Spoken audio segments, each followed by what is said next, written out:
what you say on the floor matters, and the way you interact with people is what people are watching.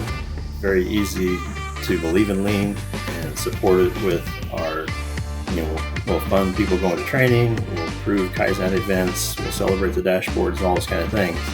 But then we can damage it very quickly when, like you said, the things that happen in life. When you're under pressure, that's the times that really undermine the system very quickly. That's a good point. I think about as a leader, you're out on the floor and you maybe have some good 5S initiatives going or something like that, and you unintentionally walk past trash on the floor, and you're not even thinking about it, but in that one behavior of stepping over that trash rather than picking it up, people are watching and people see that.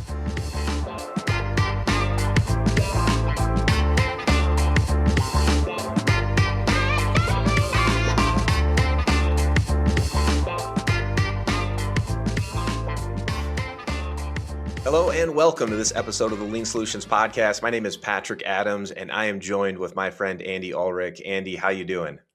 I'm great, mate. How are you? Oh, I'm doing well. Living the dream. How are things down under? Yeah, going pretty well. Jumped back into the year and February already, and it's still quite warm here, but things are going well, mate. And yeah, lots of good things happening, and just great that I don't think you and I have been on a hosting duty together for a while. So yeah, that's an even bigger win. So yeah, that around, is a win. Yeah, no, it has been a little while. I recorded with Shane earlier, and yeah, now I'm with you. So it's fun to obviously have these conversations with each other. But yeah, sometimes we miss each other for a while because you've been with Catherine and Shane, and whatever, just haven't hit it. So no, looking forward to catching up here. We have a really great guest for the show today, and I'll let you introduce him in just a minute. But we're going to have a great conversation, and then I'm excited to hear a little bit about some of the business that they do, because I think it's applicable for a lot of our listeners too. So we'll look at that towards the end of the episode. But Andy, do you mind introducing our guest today? Absolutely, I can. Just let me get this. Okay, so today we're talking to Steve Riley. So Steve is a manufacturing operations leader with more than 30 years of experience in improving performance, streamlining processes, and building high-performing teams. He earned his Bachelor of Science in Aviation Technology from Central Missouri State University and an MBA from the Jack Welch Management Institute. As the Chief Organisation Officer at Bespoke, he helps organisations achieve lasting efficiency through custom tool solutions. So absolutely, Patrick, what you said about the tools and the systems to support the tools they've got on the floor, but also how do we, what's a simple way to give us some of those things to get going. So I think, Patrick, if you could add Steve to the stage. Welcome aboard, Steve. It's great to have you on the show. Thank you, Andy. It's great to be here. Yeah, Steve, glad to have you here. Looking forward to diving into this topic. And I'll just kick us off with a quick question, if you're okay with that. Let's dive into the content right away here. Andy gave us a good view of your background and your experience. And so my question is, leader in leadership, we have a lot of things that happen unintentionally, and so. Sometimes a lot of it is just based on the day, the stresses, the customer calling, quality issues, the boss coming out, whatever it might be. There's a lot of things that happen to us, and because of that, there's unintentional things that pop up. And so I'm curious, where do you see operations leaders unintentionally breaking lean? And when I say breaking lean, I mean they're doing their best to support it, but unintentionally or unfortunately, things are happening that are causing it to break down or causing people to not have trust in lean being rolled out into their organization. Any thoughts on that? Yeah, absolutely. That's a great topic, because that's the real world that we all live in manufacturing and other industries as well. So I think to answer your question, one of the biggest ways that leaders can break lean, and they often do it without realizing it, is by supporting the concepts in theory, but then overriding them in practice. So what you say on the floor matters, and the way you interact with people is what people are watching. It's very easy to believe in lean and support it with our we'll fund people going to training, we'll approve Kaizen events, we'll celebrate the dashboards and all those kind of things. But then we can damage it very quickly when, like you said, the things that happen in life, whether it's production demands, customers' issues, or whatever. And Hmm. so, especially when everyday events happen and you're under pressure, that's the times that you can uh, really undermine the system very quickly. Sure. So, Yeah, that's a good point. I think about like even little things, like little behaviors, like as a leader, you're out on the floor, and you maybe have some good 5S initiatives going or something like that, and you unintentionally walk past trash on the floor, and you're not even thinking about it, but there, in that one behavior of stepping over that trash rather than picking it up, people are watching, and people see that, and unintentionally that could derail your 5. And I also think, you grab a tool off of a tool board but you don't put it back, or you're in a conference room and they have some standards for what the conference room should be left looking like chairs pushed in, markers put back on the board, boards wiped off, and you walk out and don't do that, unintentionally, not something that you're trying to intentionally sabotage anything, but those little acts, those small behaviors can cause others to see that and go, does he really, or does she really believe what she says, because we need to see it in the actions, right? Do you have any experiences with that, or? unfortunately, it happens all the time, right? So, lots of examples of that, where your choice in the moment will again undermine things. So, classic example: you have standardized work on the floor, people are following it, but you have a customer calling screaming for some product they have to have.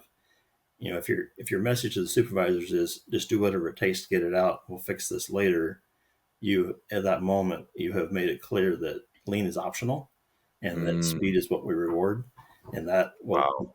will completely bring your system to an end, right? Very very quickly. Yeah, such a good example. I think another way that leaders can break lean is by jumping straight to solutions for their teams. So, what we really want is the teams to be thinking for themselves, asking questions, experimenting, and leading the change.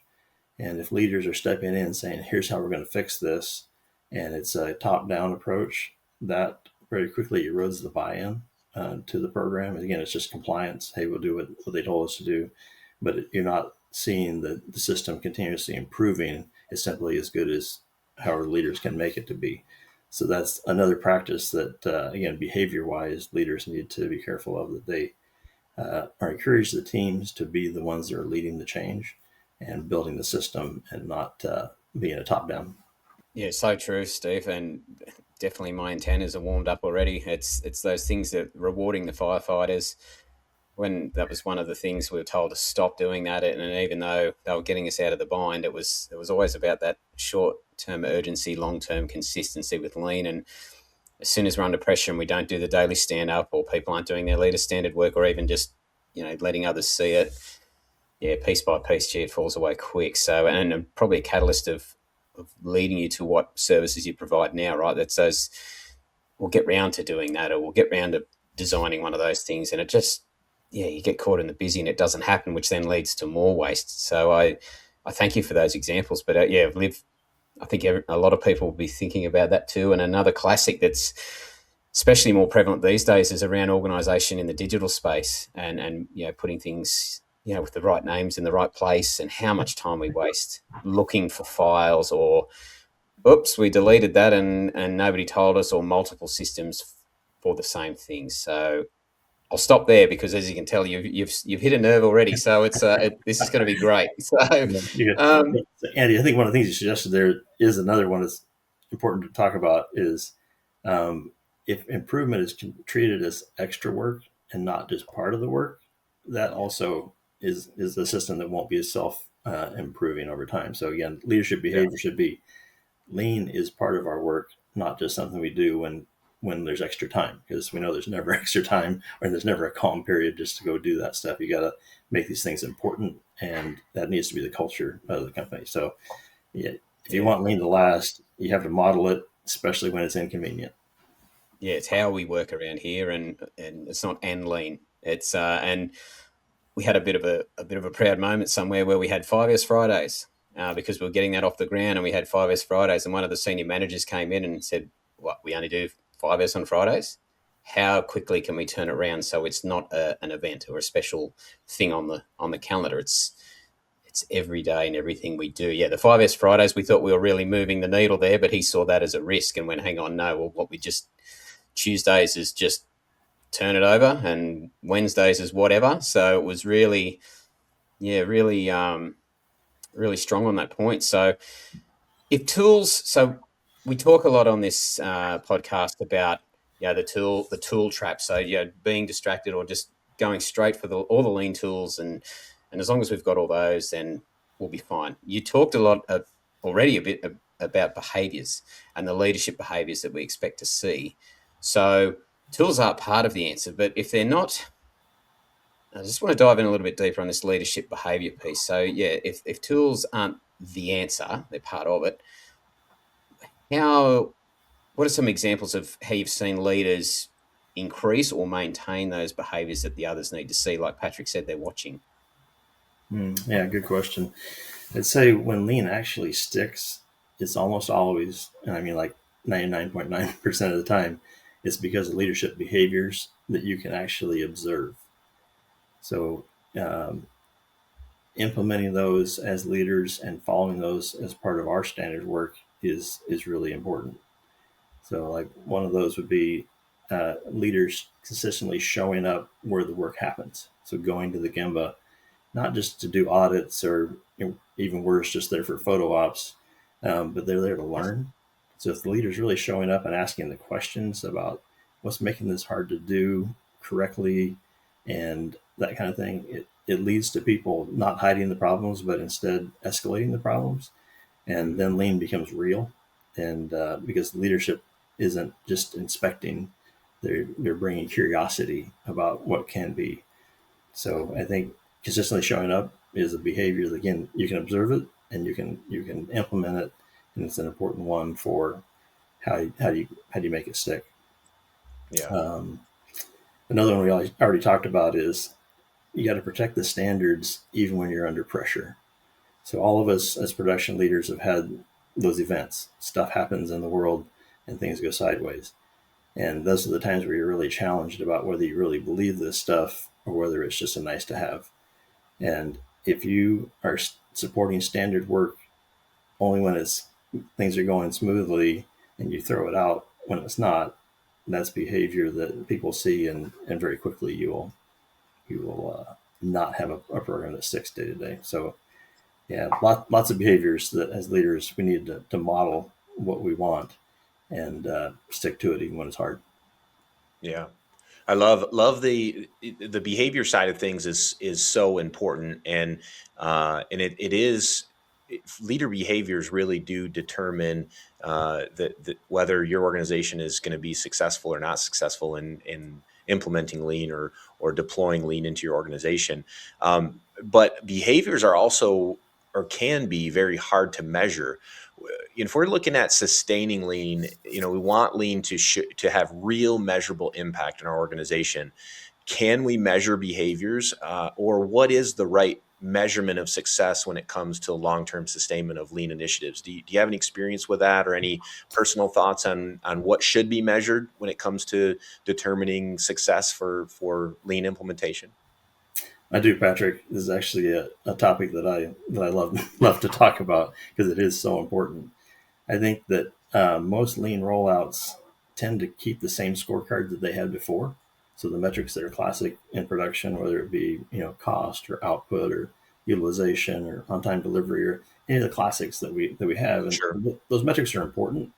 But if they're the only thing that the leaders watch, then people will do whatever it takes to hit the numbers, and that will break the system from a lean perspective. So I think for lean leaders, as we roll out initiatives, it's important that we be asking different questions that are really about the behaviors that lead to the results we want and be measuring those as well. Hmm. So, some examples could be are problems being surfaced early? Like how long did it take for that issue that was on the line to be raised? Mm. Or are standards being followed? So we talked about standard work earlier. When you go out and observe the line, are they truly following the standard work consistently, or is it being modified and slowly creeping over time away from that? Um, and then things like, are the teams really raising issues and solving root causes, or are they just firefighting?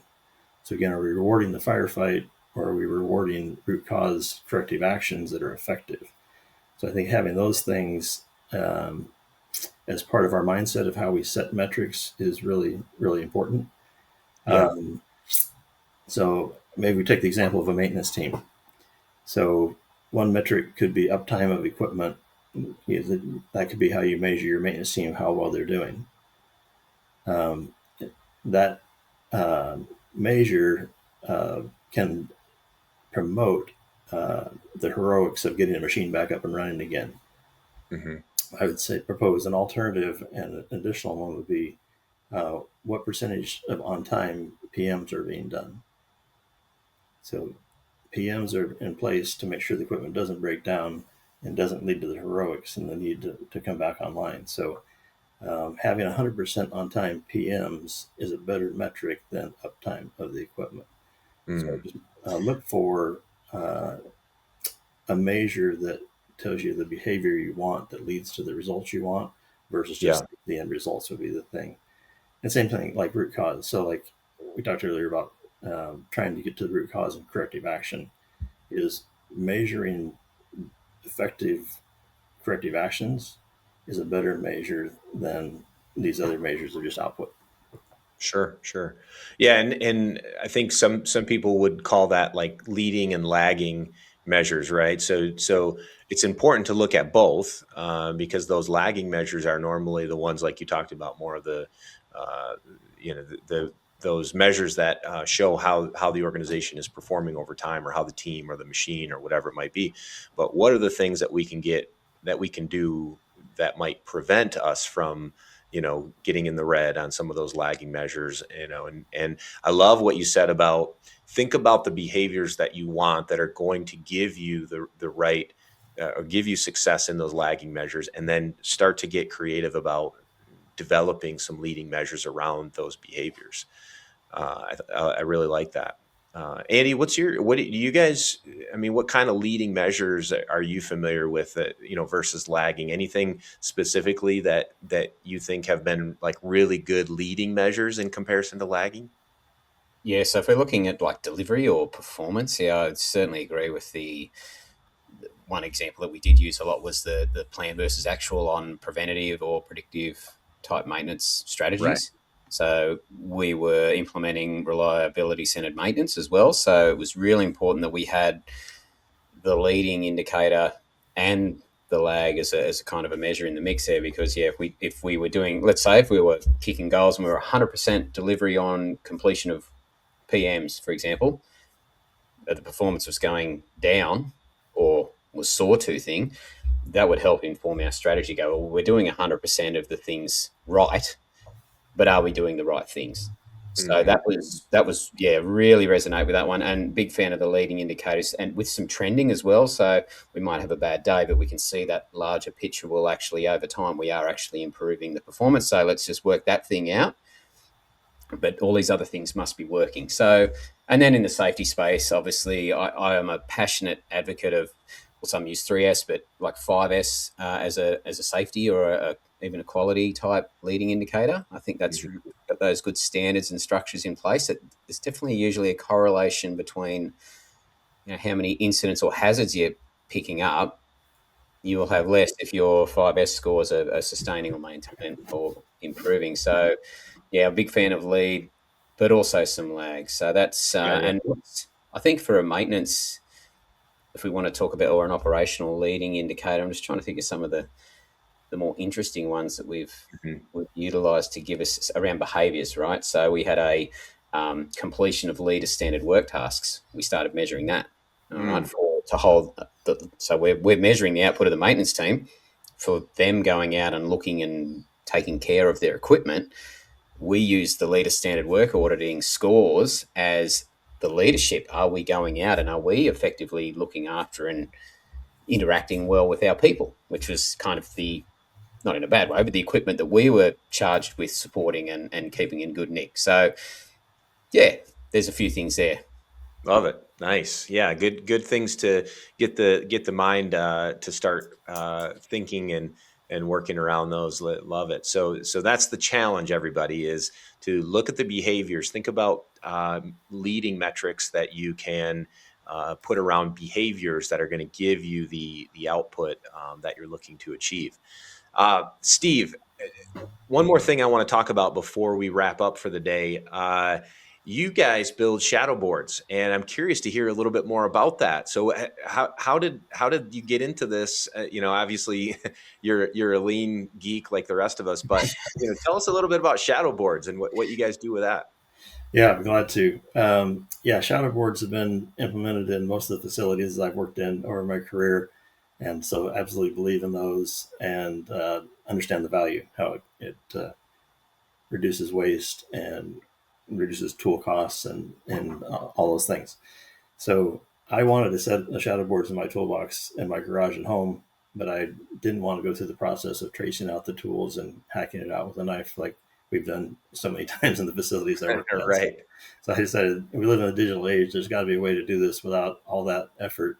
And so we developed a process around taking a picture of the tools laid out the way we want, and then turn that into a digital file that we could go to a CNC with and uh, cut out the shadow boards. So I did that from my personal toolbox, and then after having gotten the process developed, just reached out to some of my 5S and lean friends and said, "Hey, if I could convert a picture of your tools into a shadow board, would you be interested?" And they're like, "Oh yeah, all day long." So that has turned into its own thing, and so that's where Wow. it came from. So if I opened up the drawer of my toolbox and I just took a picture with my camera and sent it to you, you could send me like a shadow foam that would go in there, or that's a very shadow board that you would that's very create. close to our process. We actually have Okay. you put it on a contrast background. So oftentimes toolboxes are dark or whatever. So Okay. so get a white sheet of paper, draw a rectangle the size of your box on it, throw your tools on there, shoot a picture. That's what we use as input into our process. And what we ship you is a touch shadow board that's going to drop in your drawer, and all your tools go in it. So the Mm, teams that are implementing this, continuous improvement professionals and others, love that fact that they can very quickly have a professional looking shadow board for all their tools that shows up and plug and play. love it. Love it. I might have to take you up on that one. I got a couple Yeah, drawers that still need a little work. That's yeah. not unusual. How are you with spice racks and Tupperware cupboards, Steve? That's at home. I've got to be careful though, doing that at home. But I touched on it before, right? All jokes aside, like that is one of the challenges I've seen when we're deploying 5S. Is if you don't have that skill or capability in house to quickly kind of stand some things up and straight after the training or the blitz or whatever you're doing, it can kind of fade away pretty quick, and people start to put things back in on top of each other and things like that. So I think that's a good thing to test out. And what a great, again, digital tools are an enabler. They help human, and I think that's good if it just takes that bit of time out and we can just get a plug and play. So I'll definitely be having a bit more of a look at that. So appreciate it. And Well, if Steve, if anyone's listening in and is also interested to understand a little bit more about what you guys do, where's the best place for them to go? Yeah, they can hit our website, bespoketooltrays.com, and look there. There's the explanation of the process there and how to place an order, as well as a cost profile. Oh, perfect. Or if they're interested in I have a guide on how to implement shadow boards. If you're interested, if they drop me an email at stevr@bespoketooltrays.com, I'll be glad to just put, guide or something in the subject bar there, and I'll be glad Okay. to send you out a guide on how to do it. Okay, perfect. Well, we'll drop those links or that link into the show notes. So if anyone's interested, you can go right to the show notes and you can click on that link and check things out. I'm sure you can find Steve on LinkedIn as well if you're there. Otherwise, shoot him an email. We'll put that in the show notes as well. Steve, it's been great to have you on. Time always goes quick, on these episodes, but we appreciate the input, and we'll definitely take a few things away from today to apply right away. So thanks again for being on the show. Thank you for having me. It's been fun. Good on you, Steve. Thanks, Patrick. Thanks, everyone. See you next time.